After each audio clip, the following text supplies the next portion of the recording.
Throughout this series, we've been gradually building up our intuition about how the Fourier transform works. But now it's time to turn that intuition into a mathematical algorithm. If you've missed any of the previous videos in this series on fixing your FFT, you can find the whole playlist by clicking on the info card up there in the corner. Last time we discovered how to calculate the frequency components an and bn of the Fourier series. How can we develop this equation into something that can cope with non-repeating signals? To answer this question, we first need to ask ourselves, what has changed?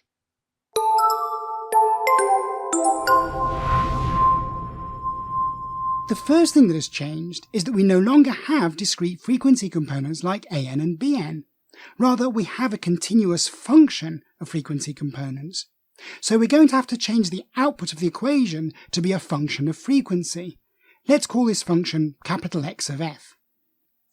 The second thing that has changed is the period. It has become infinite. This gives us a problem with the 1 over p term. If the period is infinite, then this term will equal 0, and we won't be able to calculate anything, as it will 0 whatever happens inside the integration sign. So we'd better discard it. This means that the amplitudes of the frequency components we calculate will be proportional to the original amplitudes in the signal, not equal to them. The third thing that has changed is the limit of the integration. Instead of being from 0 to the period, they are now from the beginning of time, minus infinity, to the end of time, plus infinity. The final thing that has changed is the discrete frequency term n over p, which has become the continuous frequency term f. This is the Fourier transform. But there's a huge problem with this equation. It contains far too many infinities to be of any practical use. Infinity 1. The limits of the integration sign are infinite because the period of the signal is infinite. How can we integrate over the whole of time? Infinity 2. Integrating the product of a continuous signal is fine, so long as we know the equation of that signal. But we're not going to know the equation of any practical signal, like the soundtrack of this talk, for example. How do we integrate the product of such a signal? Infinity 3. Initially, we don't know which frequencies a signal contains. That's why we are running a Fourier transform. So, in theory, we need to test an infinite number of frequencies. Infinity 4. Even if we assume that our signal is band-limited, a non-repeating signal will still contain an infinite number of intermediate frequencies within its bandwidth.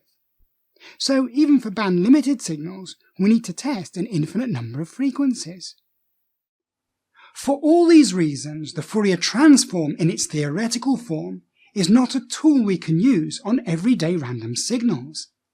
Therefore, we're going to have to take some shortcuts, meaning that any practical tool can only ever approximate the true spectral content of a signal.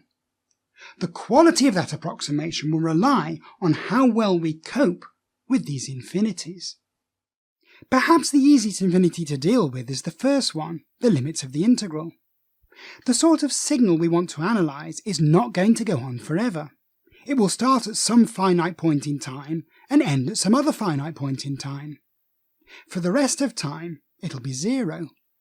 Therefore, the result of the integral will only increase for the time for which the signal is non-zero. So long as we set the lower limit of the integral to before the signal starts and the upper limit of the integral to after the signal ends, the result of the integral will be the same as integrating over the whole of time. However, this isn't quite the end of the story. The apparently finite period of this signal is going to come back and haunt us a little later. But what about the second infinity, the need to integrate a random continuous signal?